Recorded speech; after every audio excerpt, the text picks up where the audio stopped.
read the English. Just read the English. Yeah.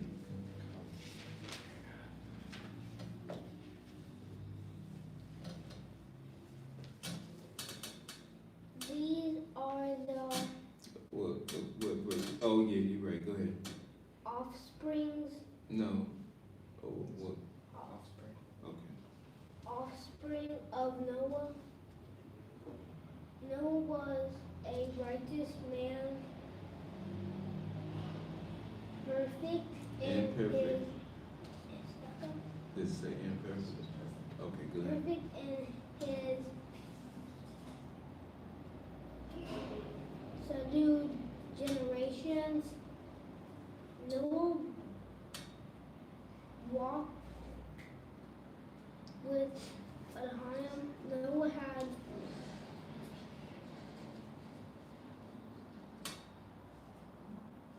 begotten Mm-hmm. 3 sons, Shem, Ham, and Japheth. Now the earth had become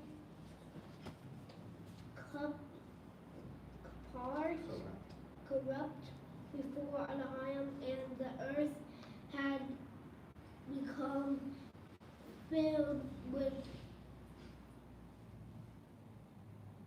robbery. Oh, go ahead. And Elohim saw the earth, and behold, it was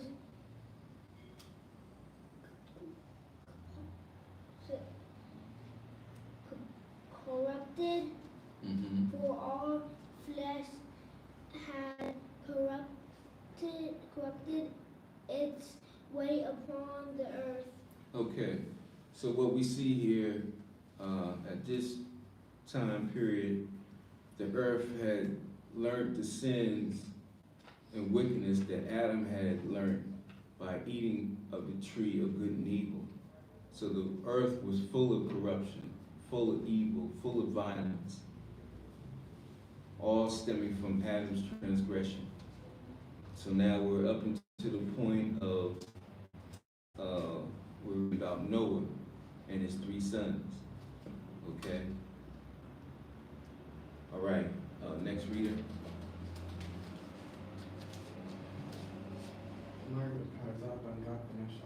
Amadwa.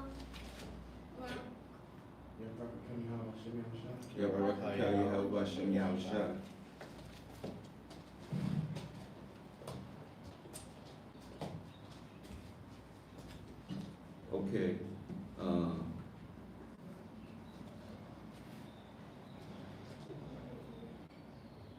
Go to pick up where you left off at.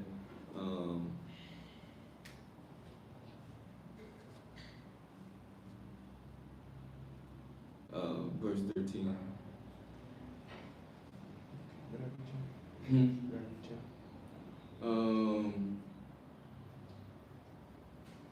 To the end. Elohim said to Noah, the end of all flesh has come before me. The earth is filled with robbery through them, and behold, I am about to destroy them from the earth. Make yourself an ark of gopher wood. Make the ark with compartments, and cover it inside and out without pitch. With pitch. This is how you should make it: 300 cubits the length of the ark, 50 cubits its width, and 30 cubits its height. The window shall you make for the ark, and to a cubit finish it from above, and put the entrance of the ark on its side. Make it with bottom, second, and third decks. And as for me, behold, I am about to bring the flood waters upon the earth to destroy all flesh, which there is a breath of life from under the heavens. Everything that is in the earth shall expire, but I will establish my covenant with you, and you shall enter the ark, you, your sons, your wife, and your sons' wives with you, and from all that lives of all flesh. 2 of each shall you bring into the ark to keep alive with you. They shall be male and female, from each bird according to its kind, and from each animal according to its kind, and from each thing that creeps on the ground according to its kind. 2 of each shall come to you to keep alive. And as for you, take yourselves of every food that is eaten, and gather it into yourself, that it shall be as food for you and for them. Noah did according to everything that Elohim commanded him, so he did. Kalashra, Call Shara, Bar Yahweh, the bar Yahweh, Na'ashah, Naishah, Nashmar, Wenashemai. all that Yahweh said, All that Yahweh said, what we do, what we do, here. and here. So what we see happening here is that the Most High is getting ready to destroy the earth, but he instructed Noah to build an ark. And by these dimensions, this does not tie in with the story of Gilgamesh, with their story of creation, because the dimensions of the ark that we read in Genesis, the 6th chapter, do not match the same dimensions of what the story of Gilgamesh depicts. All right, so we see that it's 3 stories. All right, and we're gonna get more detail as we read on just how many of each animals, both clean and unclean, was Noah commanded to bring within the ark. Okay, but we see here that the ark was made 300 cubits. The length, the breadth is 50 cubits, and the height is 30 cubits. All right, it has lower, second, and third, 3 stories. That's how big this ark is. Now you can Google for Noah's Ark, and you can see a depiction of Noah's Ark that somebody recreated in Kentucky. All right, I believe in Covington, Kentucky.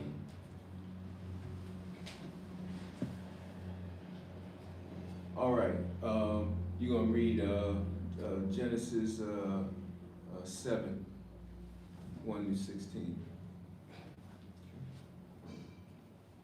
Go ahead. Then Yahweh said to Noah, come to the ark, you and all your household, for it is you that I have seen to be righteous before me in this generation. Of every clean animal, take unto you 7 pairs, a male with its mate, and of the animal that is not clean, 2, a male with its mate. Of the birds of the heavens also, 7 pairs, male and female, to keep seed alive upon the face of the earth. For in 7 more days I will send rain upon the earth, 40 days and 40 nights, and I will blot out all existence that I have made from upon the face of the earth, the face of the ground. And Noah did according to everything that Yahweh had commanded him. Noah was 600 years old when the flood was water. When the flood was water upon the earth, Noah with his sons, his wife, and his sons' wives with him went into the ark because of the waters of the flood, of the clean animal and of the animal that is not clean, of the birds and of each thing that creeps upon the ground. 2 by 2 they came to Noah and into the ark, male and female, as Elohim had commanded Moshe. And it came to pass after the 7-day period that the waters of the flood were upon the earth. In the 600th year of Noah's life, in the 2nd month, in the 17th day of that month, on that day, all the fountains of the great deep burst forth, and the windows of the heavens were opened, and the rain was upon the earth 40 days and 40 nights. On that very day, Noah came with Shem, Ham, and Japheth, Noah's sons, with Noah's wife, and the 3 wives of his sons with him, into the ark, and every beast after its kind, every animal after its kind, every creeping thing that creeps on the earth after its kind, and every bird after its kind, and every bird of any kind of wing. They came to Noah into the ark, 2 by 2, of all flesh, in which there was breath of life. Thus they came male and female of all flesh, as Elohim had commanded him, and Yahweh shut it on his behalf.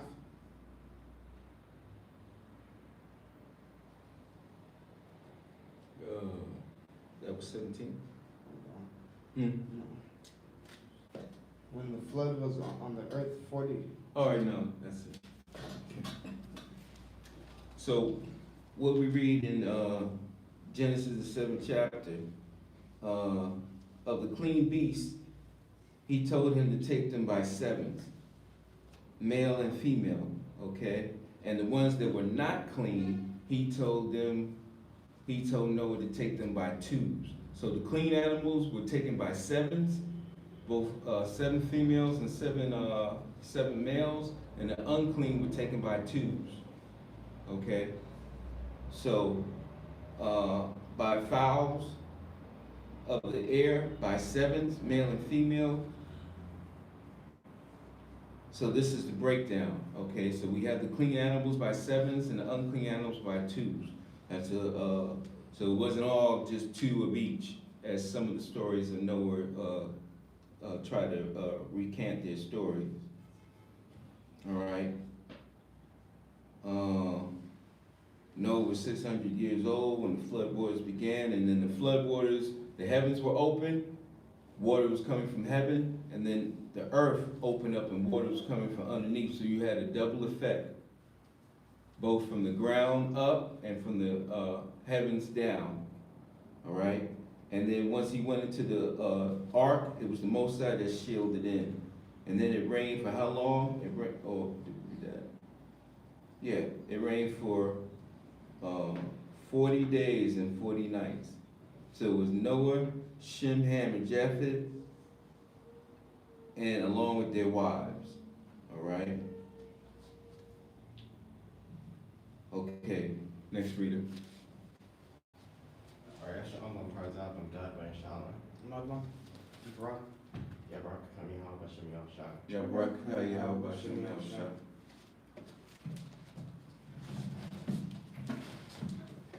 Just reiterate, because I don't know, the next new moon will be the 9th Kadash, and that'll be on November 25th at sundown. Okay, the next minor convocation, minor feast, will begin on December 19th at sundown. That'll be Hanukkah. Okay, and it ends on the 26th of December at sundown. All right, so we can read about that in the book of Maccabees. Okay, so where you at? Genesis chapter 7, verse 17. All right, hold on, let me get with you. Okay, 17. Go ahead. When the flood was on the earth 40 days, the waters increased and raised the ark so that it was lifted above the earth. The waters strengthened and increased greatly upon the earth, and the ark drifted upon the surface of the waters. The waters strengthened very much upon the earth. All the high mountains which are under the entire heavens were covered. 15 cubits upwards did the water strengthen, and the mountains were covered. So this water, this rain, both from both the earth and from the heavens opening up, allowing water to flood on the ground, it reached up to, it was covering mountains. Okay, so the whole earth was submerged in water. Go ahead. And all flesh that moves upon the earth expired, among the birds, the animals, the beasts, and all the creeping things that creep upon the earth, and all mankind, all in whose nostrils was the breath of the spirit of life, of everything that was on dry land died. And So everything on dry land died. Okay, male, female, child, animals, insects, whatever dwelt on the ground of the earth died. Go ahead. And he blotted out all existence that was on the face of the ground, from man to animals, to creeping things, and to the bird of the heavens, and they were blotted out from the earth. Only Noah survived, and those with him on the ark. And the water strengthened on the earth 150 days. So the water strengthened, stayed on the earth for 150 days. Okay, go ahead. Kal Sharon, Call Sharon, Debar Yahweh, Debar Yahweh, Naisha, Naisha, Unah Shemai. Wanashemai. All Yahweh said, All that Yahweh said, what are we doing here? what we doing here? Okay, Genesis 8 to verse 14. This is chapter 1 to 14. Yeah, 1 to 14. Elohim remembered Noah and all the beasts and all the animals that were with him in the ark. And Elohim caused a spirit to pass over the earth, and the water subsided. The fountains of the deep and the windows of the heavens were closed, and the rain from heaven was restrained. The waters then receded from upon the earth, receding continuously, and the waters diminished at the end of 150 days. And the ark came to rest in the 7th month, on the 17th day of the month, upon the mountains of Ararat. So it became large within this mountain once the water subsided back down to ground, at sea level. So, and they found Noah's Ark through satellite photos up in, I believe, Mount Ararat, which I believe is in central Turkey. All right? But they can't get to it because the Most High doesn't want them to have the ability to get to the Ark. Okay, where you at? Verse 5. Go ahead. The waters were continuously diminishing until the 10th month. In the 10th month, on the first day of the month, the tops of the mountains became visible. And it came to pass at the end of 40 days that Noah opened the window of the ark which he had made. He sent out the raven, and it kept going and returning until the waters dried up from upon the earth. Then he sent out the dove from him to see whether the waters had subsided from the face of the ground. But the dove could not find a resting place for the sole of its foot, and it returned to him to the ark, for water was upon the surface of all the earth. So he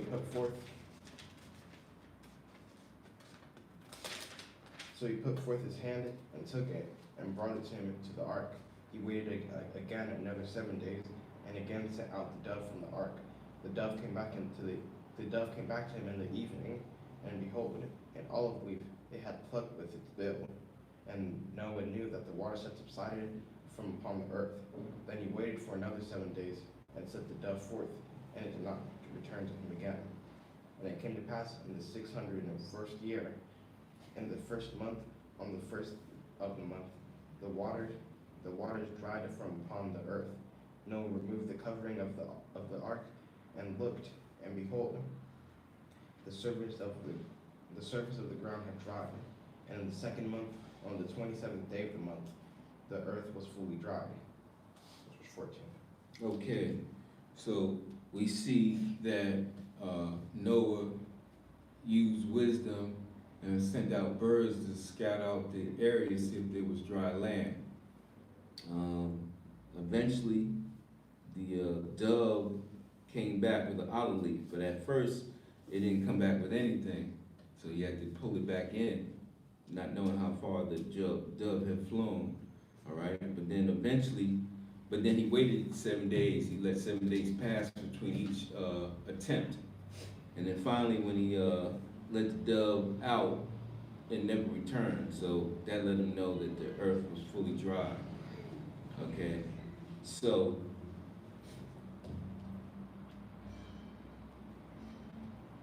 on the 2nd month, on the 7th and 20th day of the month, the earth was considered dry.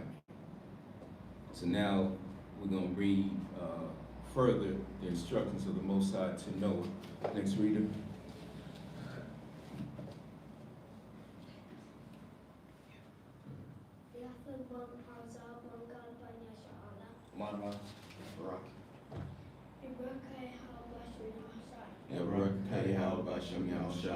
Okay,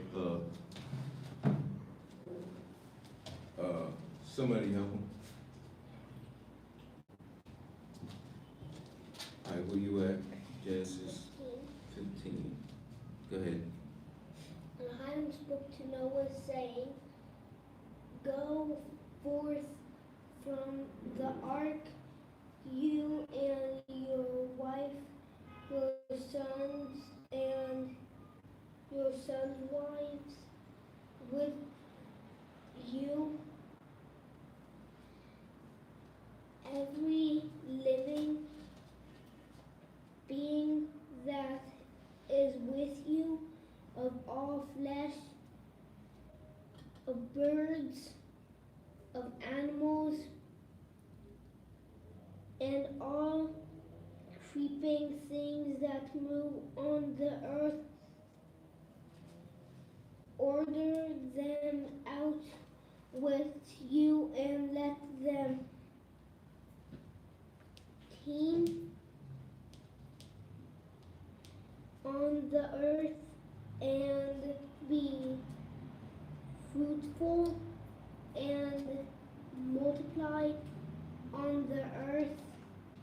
So Noah went forth, and his sons and his wife and his sons' wives with him, every living being, every creeping thing, and every bird, everything that creeps on the earth came out of the ark by their families. Everything.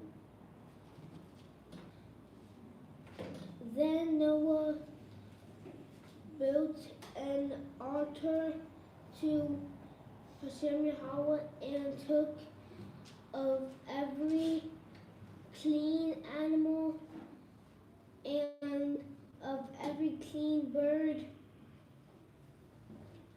and offered burnt offerings on the altar. Hashem Yahweh smelled the pleasing aroma, and Hashem Yahweh said, in his heart I will not continue to curse again the ground because of man, since the imagery. Imity? What? Imagery. Imagery. Okay. Is that in the chapter? Oh, Of man's heart is evil from his youth, nor will I again continue to smite every living being as I have done continuously all the days of the earth. Seed time and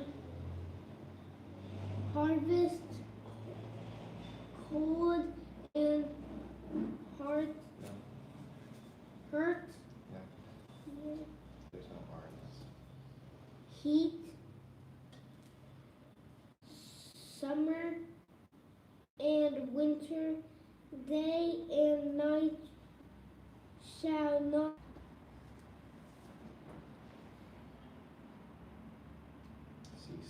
cease. Sign the chapter. okay, what do you say? Next leader, No. Kasra, Shara, Bar Yahweh, Debar Yahweh, Na'isha, Na'isha, Unashimai. Unashimai. All Yahweh says, All that Yahweh said, what we doing here? what we doing here, ton.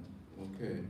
So we see Noah building an ark and took every clean beast and made an offering unto the Most High. So the Most High smelled the sweet savor and said that he would not destroy man by the way he destroyed man now. All right. And then I will not smite any more every living thing as have I done.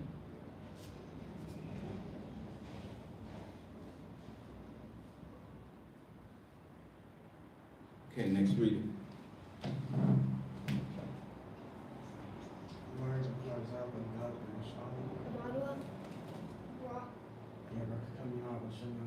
Yabarakatah Yahweh Bashem Yahushua. Okay. Genesis, the 9th chapter.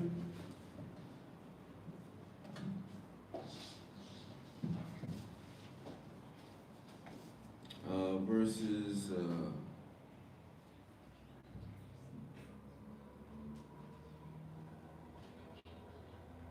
let's go to 17. Elohim blessed Noah and his sons, and he said to them, be fruitful and multiply, and fill the land. The fear of you and the dread of you shall be upon every beast of the earth, and upon every bird of the heavens, and everything that moves on the earth, and in all the fish of the sea. In your hand they are given. Every moving thing that lives shall be food for you, like the green herbage I have given everything. But like the green herbage, I have given you everything. But flesh with its soul, its blood ye shall not eat. However, your blood which belongs to your souls, I will demand. Of every beast will I demand it, but of man, of every man that of his brother, I will demand the soul of man.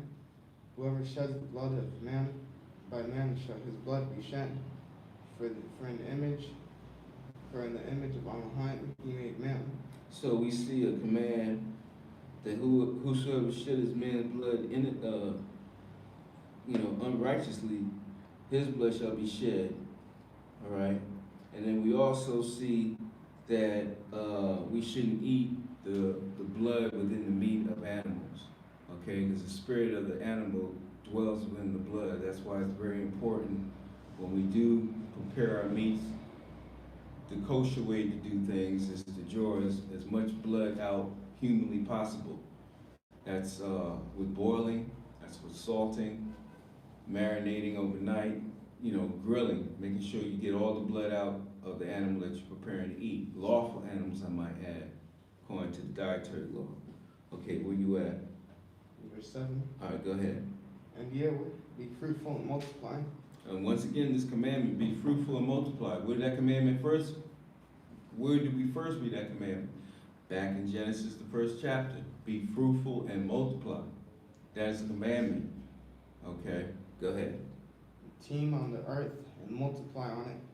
And Elohim said to Noah and to his sons with him, saying, and as for me, behold, I establish my covenant with you and with your offspring after you, and with every living thing that is with you, with the birds, with the animals, and with every beast of the land, with you of all that departed the ark, to every beast of the land. Now confirm my covenant with you. Never again shall all flesh be cut off by the waters of the flood, and never again shall there be a flood to destroy the earth. And Elohim said, this is the sign of the covenant that I have given, that I give between me and you, and every living being that is with you, for generations forever. I have set my rainbow in the cloud, and it shall be a sign of the covenant between me and the earth. And it shall happen, when I place a cloud over the earth, and the bow shall be seen in the cloud, I will remember my covenant between me and you, and every living thing among all flesh. And with the water shall never again become a flood to destroy all flesh. And the bow shall be in the cloud, and I will look upon it to remember the everlasting covenant between Elohim and every living being among all flesh that is on the earth. And Elohim said to Noah, this is the sign of the covenant that I have confirmed between me and all the flesh that is on the earth. So what is that bow? The rainbow. Who's seen a rainbow? You seen a rainbow? Okay. That's that covenant the Most High made, saying what? That he would not destroy the earth by water. Okay. So every time it rains, a good rain brings out a rainbow to remind us of this covenant the Most High made between himself and mankind on earth. That he would not destroy the earth by water. Okay. The next destruction will be by the way of fire. Okay, so that was verse 17 you read? Okay, next reader. Alright, Shalom, Rock. Yeah, Rock coming out about Shemi Al-Shah. Yabarak, how about Shemi Al-Shah? Okay.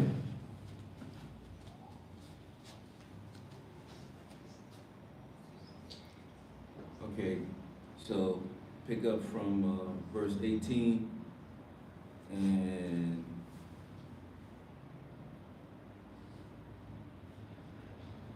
go to Genesis 10, verse 32. The sons of Noah who came out of the ark were Shem, Ham, and Japheth, Ham being the father of Canaan. These three were the sons of Noah, and from these the whole world was spread out. Noah, the man of the earth, debased himself and planted a vineyard. He drank of the wine and became drunk, and he uncovered himself within his tent. Ham, the father of Canaan. Version. 22. Okay, good. Ham, the father of Canaan, saw his father's nakedness and told his two brothers outside. And Shem and Japheth took a garment and laid it upon both their shoulders as they walked backwards and covered their father's nakedness. Their faces were turned away, and they saw not their father's nakedness. Noah awoke from his wine and realized what his small son had done to him. And he said, "Cursed is Canaan, a slave of slaves shall he be to his brother." And he said, Blessed is Yahweh, the Elohim of Shem, and let Canaan be a slave to them. May Elohim extend Japheth, and he will dwell in the tents of Shem. May Canaan be a slave to them. Noah lived after the flood 350 years, and all the days of Noah were 950 years, and he died. Okay, so so he enlarged the tents of Japheth. Okay, and we see that Canaan became servants to his brothers through the lineage. Okay, through the Mede and Persian Empire. Okay, and through the Greco-Roman Empire, Canaan was a slave unto them also. Okay, all right, where you at? Verse 1 of chapter 10. Right, you do the Kal Shirah. Kal Shirah, Kal Shirah, the Bar Yahweh, the Bar Yahweh, Naishah, Naishah, Onashimai. Unashimai. All Yahweh said, All that Yahweh said, what we doing here? what we doing here. These are the descendants of the sons of Noah, Shem, Ham, and Japheth. Sons were born to them after the flood. The sons of Japheth, Gomer, Magog, Madai, Javan, Tubal, Meshech, and Tiras. The sons of Gomer, Ashkenaz, Riphath, and Togarmah. The sons of Javan, Elisha, and Tarshish. The Kittim and the Dodanim. From these islands, the islands of the nations were separated in their lands, each according to its language, by their families and their nations. So the Most High is the one that separated the nations. He never meant nations to be cohabited with each other. He wanted nations to have their own land, their own territory, their own language, and their own women to deal with. Okay, go ahead. The sons of Ham, Cush, Mizraim, Put, and Canaan. The sons of Cush, Seba, Havilah, Sapta, Ramah, and Sabteka. The sons of Ramah, Sheba, and Dedan. And Cush begot Nimrod. He was the first to be a mighty man on the earth. He was a mighty hunter before Yahweh. Therefore it is said, like Nimrod, a mighty hunter before Yahweh. The beginning of his kingdom was Babel, Erech, Akkad, and Calneh in the land of Shinar. From that land Asher went forth and built Nineveh, Rehoboth, Ir, Calah, and Resen, between Nineveh and Calah, that is the great city.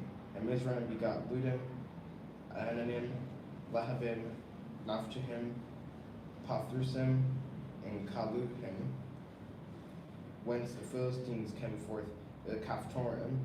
Canaan begot Zidon his firstborn, and Heth, and the Jebusite, the Amorite, the Girgashite, the Hivite, the Archite, the Sinite, the Arvadite, the Zemarite, and the Hamathite.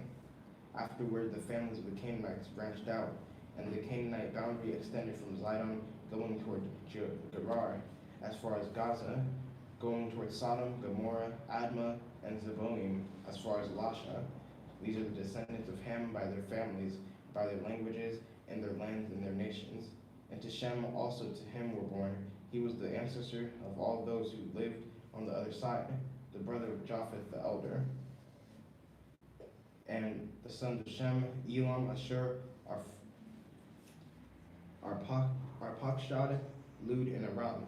The sons of Aram, Uz, Hul, Gether, and Mash. Arpachshad begot Shelah, and Shelah begot Eber, and to Eber were born 2 sons. The name of the first was Peleg, and for in his days the earth was divided. And the name of his brother was Joktan. Joktan begot Almodad, Shaleth, Hazarmaveth, Jerah, Hadoram, Uzal, Diklah, Obal, Abimael, Sheba, Ophir, Havilah, and Jobab. All these were the sons of Joktan. Their dwelling places extended from Mishah going towards Sephar, the mountain to the east. These are the descendants of Shem, according to their families, by their languages, and the lands by their nations. These are the families of Noah's descendants, according to their generations, and their nations. From these the nations were separated on the earth after the flood. So in Genesis, the 10th chapter, it basically gives you a breakdown to the table of nations by the sons of Noah. Okay, who begot who in the land where they dwelt at. Okay, so all nations come from the sons of Noah. Okay, and our lineage can be traced back through the sons of Shem. All right, so that was Genesis, the 10th chapter. Next reader. Oh, go ahead. Kashara, Shirah, Bari Hawa, the Bar Yahweh, Naisha, Naishah, Wanashemai. Wenashemai. All that Yahweh said. All that Yahweh said. What are we doing here? What we doing here? Okay, next reader gives stay up there, verses 1 to 3. Sorry,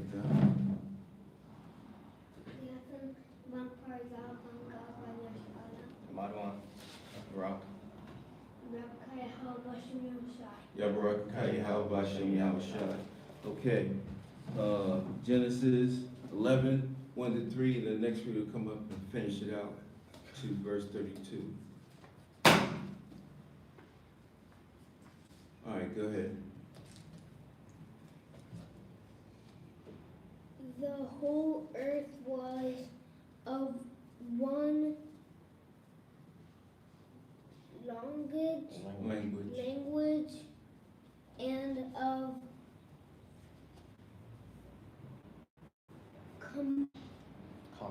common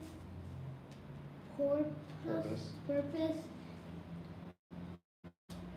And it came to pass when they migrated from the east, they found the valley in the land of Shinar and settled there. They said to one another, "Come, let us make bricks and burn them in fire." And the bricks served them as stone, and the bitumen served them as mortar.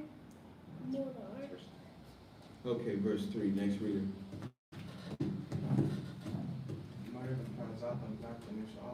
Madwa, Wakwa,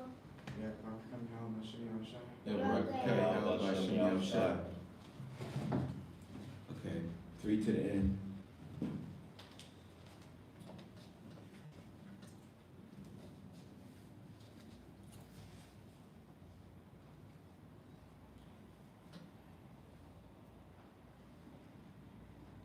Draw 4 to end, my fault.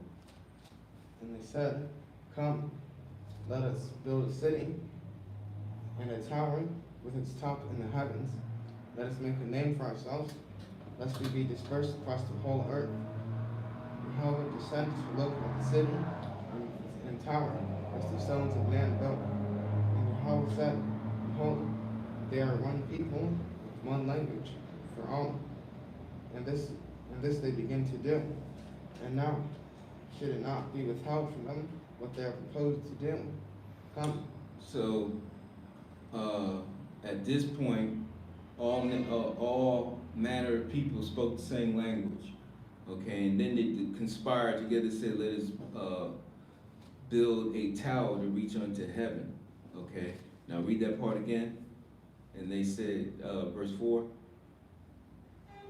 And they said, come, let us build us a city and a tower with its top in the heavens, and let us make a name for ourselves, lest we be dispersed across the whole earth.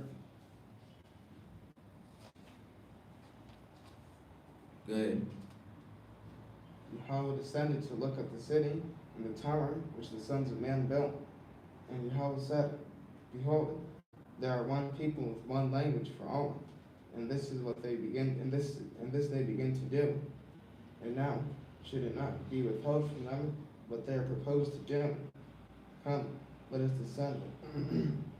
And they are confused in language, and they should not understand one another's language. And Yahweh dispersed them from over the face of the whole earth, and they stopped building the city. That is why it was called Babel, because it was there Yahweh confused the whole language of the whole earth. And from there Yahweh scattered them over the face of the whole earth. These are the descendants of Shem. Shem was 100 years old when he begot Arphaxad 2 years after the flood. And Shem lived 500 years after begetting Arphaxad, and he begot sons and daughters. Arphaxad lived 35 years when he begot Shelah, and Arphaxad lived 403 years after begetting Shelah, and he begot sons and daughters. Shelah lived 30 years when he begot Eber, and Shelah lived 403 years after begetting Eber, and he begot sons and daughters. Eber lived 34 years when he begot Peleg, and Eber lived 430 years. So Eber, meaning Ibar from the past, he had that language from the past that he kept with him. That became our Paleo Hebrew that we use today. Go ahead. After begetting Peleg, and he begot sons and daughters. When Peleg lived 30 years, he begot Reu, and Peleg lived 209 years after begetting Reu, and he begot sons and daughters. When Reu lived 32 years, he begot Serug, and Reu lived 207 years after begetting Serug, and he begot sons and daughters. When Serug had lived 30 years, he begot Nahor, and Serug lived 200 years after begetting Nahor, and begot sons and daughters. When Nahor had lived 29 years, he begot Terah, and Nahor lived 119 years after begetting Terah, and he begot sons and daughters. When Terah had lived 70 years, he begot Abram, Nahor, and Haran. Now these are the chronicles of Terah. Terah begot Abram, Nahor, and Haran Haran begot Lot. Haran died in the lifetime of Terah his father, and in his native land. And Kasdim, and Abram and Nahor took themselves wives. And the name of Abram's wife was Sarai, and the name of Nahor's wife was Milcah, the daughters of Haran, the daughter of Haran, the father of Milcah, and the father of Iscah. When Sarai was barren, she had no child. Terah took his son, Abram, and Lot, the son of Haran, his grandson, and his daughter-in-law Sarai, and the wife of Abram his son. And they departed with them from Kasdim to go to the land of Canaan. They arrived at Haran, and they settled there. The days of Terah were 205 years, and Terah died in Haran. Kal Sharon, Bar Yahweh, Naisha, Shemai. all that Yahweh said. All that Yahweh said. What we doing here? What we doing here? All right, so this is a continuation to Abraham, which is going to lead us to Isaac and Jacob, our descendancy. All right, next reader, Ariashan. We can do the half Torah. We finished with the Torah portion.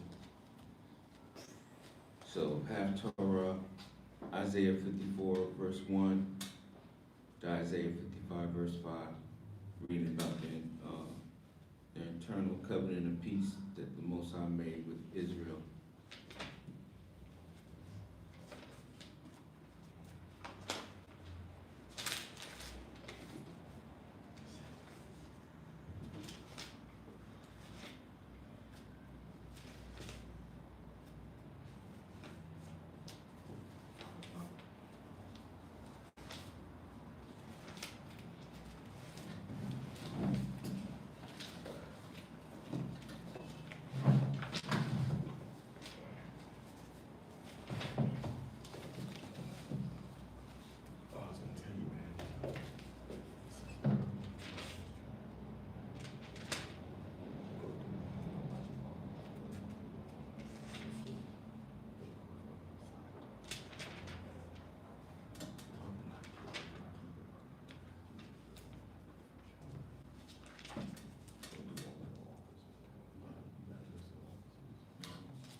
So the Haftarah is Isaiah 54, 1 through Isaiah 55, 55, 5.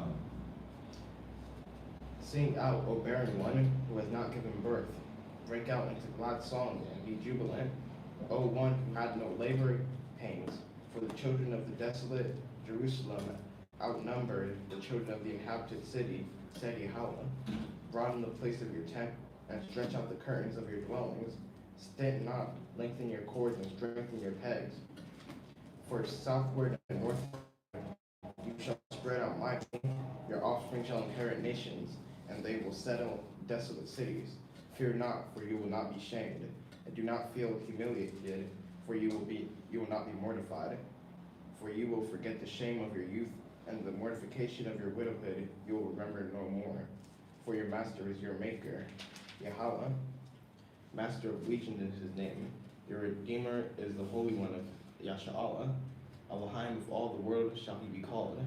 For like a wife who has been forsaken and of melancholy spirit, with Yahweh will Yahweh have called you, and like a wife of one's youth who had become despised, said your Elohim. For but a brief moment have I forsaken you, and with abundant mercy shall I gather you in. With a slight wrath I have concealed my countenance from you. for a moment, but with eternal kindness shall I show you mercy, said your Redeemer Yahweh. For like the waters of Noah shall this be to me, as I have sworn never again to pass the waters of Noah over the earth. So have I sworn not to be wrathful with you or rebuke you, for the mountains may have moved and the hills may falter. My kindness shall not be removed from you, and my covenant of peace shall not falter, says the one who shows you mercy, Yahweh. O afflicted, storm-tossed, unconsoled one, behold, I shall lay your floor stones upon pearls and make your foundation of sapphires. I shall make your sun windows of ruby and your gates of garnets, and your entire boundary of precious stones. All your children will be students of Yahweh, and abundant will be your children's peace. Establish yourself through righteousness, distance yourself from oppression, for you need not fear it, and from panic, for it will not come near you. What need fear indeed if he has nothing from me? Whoever aggressively opposes you will fall because of you. Behold, I have created the smith who blows on the charcoal flame and withdraws a tool for his labor, and I have created the destroyer to ruin. Any weapon sharpened against you shall not succeed, and any tongue that shall rise against you in judgment shall you condemn. This is the heritage of the servants of Yahweh, and the righteousness is from me, the words of Yahweh. Ho, everyone who is thirsty, go to the water, even one who has no money. Go buy and eat, go and buy without money, and without barter wine and milk. Why do you weigh out money for that which is not bread, and fruit of your toil, for good, and let your soul delight in it. Fruit of your toil for that which does not satisfy. Listen well to me and eat what is good, and let your soul delight in abundance. Incline your ear and come to me. Listen, and your soul will rejuvenate. I shall seal an eternal covenant with you, the enduring kindnesses promised David. Behold, I have appointed him a witness to the regimes, a prince and a commander to the regimes. Behold, a nation that you do not know will you call, and a nation that knew you not will run to you. For the sake of Yahweh Elohim, the Holy One of Yashar'Allah, for he has glorified you. Okay, so let's real quick look at this. The Most High says, Hana, he said, I la awamyam, okay, Nadanya wa nagayad, okay, la matzawa, okay, la amyam. So David is going to be a leader and a ruler, representative to the people. Wait, abre la cortina. David's going to be a leader unto the people. All right, he's going to be a prince among us, a ruler. And we're going to give him the honor and the credit that he deserves and the glory, that he deserves, man. So David is going to be risen up again by the Most High. He's going to be a leader in Yashar'Allah again. Okay, so now when we first started out in chapter 54, I want to just review some of these things real quick. When it talks about the barren that didn't bring forth any children, who is that going into? Which one of our foremothers couldn't have children? And when she had children, she only had one. Sarah is going into Shabath. Shabath only had one baby. She only had one baby, it was Isaac. So the children of Sarah, which came through what? Esau, Jacob, right? She's the father of Esau, the father of Jacob. She's the father of, she's the mother of Esau, Jacob, Ishmael, right? She's the mother of, I'm sorry, pardon me. Esau came from her, and Jacob came from her, all right? And we know that the children of Israel are about 370 million people on earth, Jacob. And children of Esau, are not as much, but at least 100 million, which makes the children of Rachel, the children of Sarah, the most abundant nation. So that's why I said the children of the barren are going to be more than the children of the one which is going into who? Hagar. Hagar is the mother of Ishmael. So even though she can have children, her children still are not going to outnumber us, the children of Israel. Right? Now, when the Most High says, enlarge your tents, extend the size of your dwelling, that goes into showing you that the culture of Israel was for the child to dwell in the tent of his mother. Not the tent of his father, but the child dwelt in the tent of his mother. All right? Now, when he became a certain age, he started to spend more time around his father, but he had his own dwelling with his mom, right? With his mother.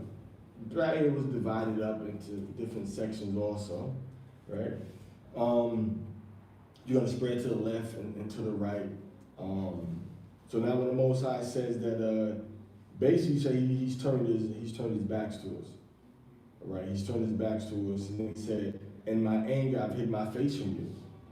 And we can tell that the Most High's face is still hidden from us right now. The face that we see right now is the face of Yahushua, who's operating through the power of, who's operating through the authorization of Yahweh. So we're seeing the power of Yahweh right now, of Yahushua right now, endorsed by the Father, Yahweh. Okay? So the Most High is never going to bring forth that flood upon the earth that he brought forth. Now, when we talk about the flood, we're talking about Ham, Shem, and Japheth. All right, Ham was supposed to follow the so-called Africans. Shem is the father of us and the people that occupy the Asian continent. And then Japheth was in the northern Mediterranean area, here in Turkey, going east into Spain. And then they got pushed out by the Greeks and the Romans through various wars, and they relocated actually into the Pacific area. That's where the children of Japheth are living at right now. All right. All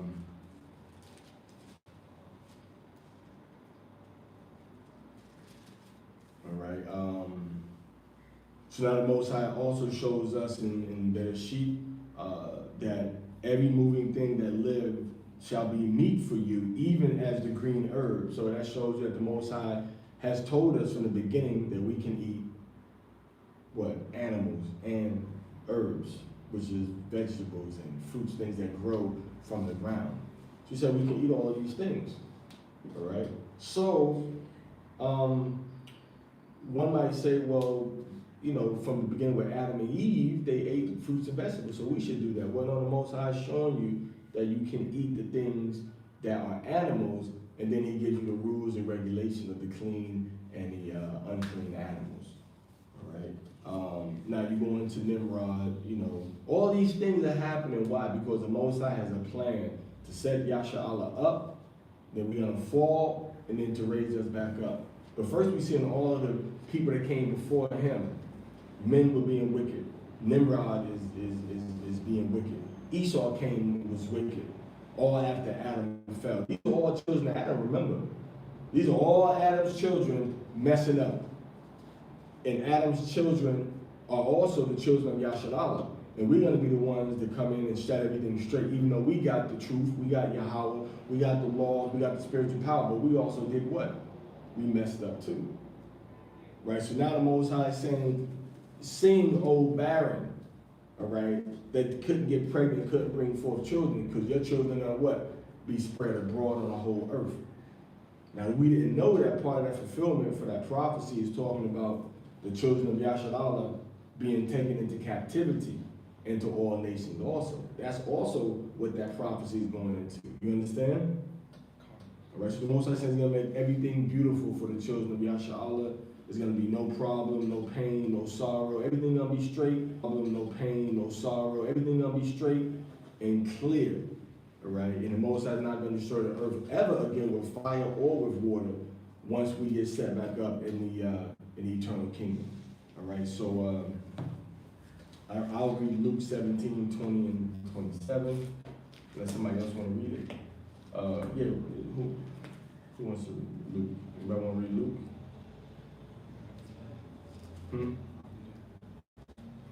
All right, you can read it.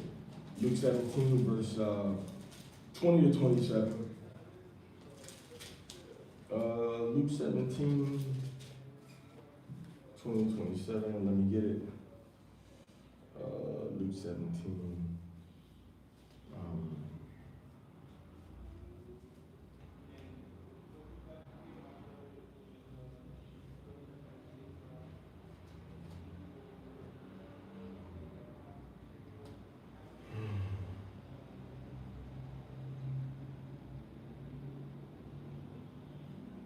20 to 27. All right, go ahead. And it was when he was demanded of the Pharisees, when the kingdom of on high should come, he answered them and said, the kingdom of on high cometh not with observation. Meaning what? That it's not going to be, it's going to be a gradual change that happens. And when the kingdom of heaven gets here, it's going to be within us. Then after that, it's going to be manifested on the earth. It comes without observation. It doesn't come because you've been in Israel for 100 years, or because you've been studying and seeking wisdom for 30 years. It doesn't happen because of that. The kingdom of heaven is the manifestation of the power of the Most High. All right, then it will be set up as a literal kingdom on this earth, with Yahushua as the king of everything, and with David, Dawad, as the king of Yasharallah. Go ahead.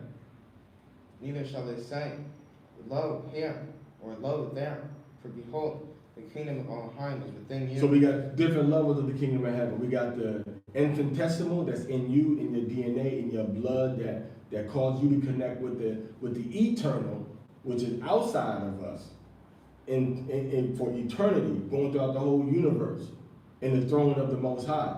And then we got the ones on this earth, the physical one, of which we are a barrier to see it on this earth. So Yahushua is talking about the kingdom of heaven, Ashada, beginning inside of you, beginning with what's going on inside of you first. That's where it begins. So it truly is within you. So all the elements and all the rulership and all of the rules and regulations have to be set straight inside of you first. Go ahead. And he said unto the disciples, the days will come when ye shall desire to see one of the days of the Son of Man, and ye shall not see it. And I shall say to you, see here, and see there. Go not after them, nor follow them, for as the lightning. So now people are going to say, and this is what happened in the land of Israel. And I think that because we become friendly with people that are in the land of Israel, we forget that there's a lot of things that brothers and sisters did in Israel that are against the Torah, against the Bible, against the prophecies. You have people literally in the desert saying that the Messiah has come to them, the Messiah is there. And here you have the Messiah saying, don't believe it. So when you have people in the land of Israel saying that, oh, Christ, we have the Christ. The Ben Ami is the Messiah. He is the Christ. He is a Christ for our age. That's against the scriptures. That's a lie. And because a lot of you brothers have become friendly, and I love the brothers and sisters in Demona, but a lot of you brothers and sisters are letting your love for the brothers and sisters in Demona cloud your love for the truth and cloud your judgment when it's time to speak out against stuff that they're doing and saying and teaching. And you're advocating for brothers and sisters to come and be a part of what they got going on when that's totally against what Yahushua is saying. Yahushua is saying don't even go where they are for that reason. And don't endorse what they're trying to do when they say the Messiah is there or has come there. All right? Go ahead. For as lightning what? That parteth out of the one part under heaven, shineth unto the other part under heaven. So shall also the Son of Man be in his day. In his day. When Yahushua, the Son of Man, returns, it's going to be like we see lightning coming from the sky. Ain't going to be no dispute or discussion about it. Read. But first must he suffer many things. So Yahushua had to suffer. All right, Ben Ami didn't suffer nothing. He didn't sacrifice his life for nothing. All the men and prophets in the Bible sacrificed their lives and their time, performed miracles, and went through great tests and trials. They didn't move from one part of the world to the other. God made them the prophet or the Messiah. We can't play politics with this Bible, with this truth, man. Ben Ami was not, is not any type of Messiah for our people. All right? Now, if you want to say he was a leader amongst your people, you can do that. But don't take away from Yahushua the king in order to say he was the leader, that and Yahushua wasn't nothing, and that's what gets me. You saying Yahushua failed at his mission. That's what the brothers and sisters down in Israel teach, that Yahushua failed his mission.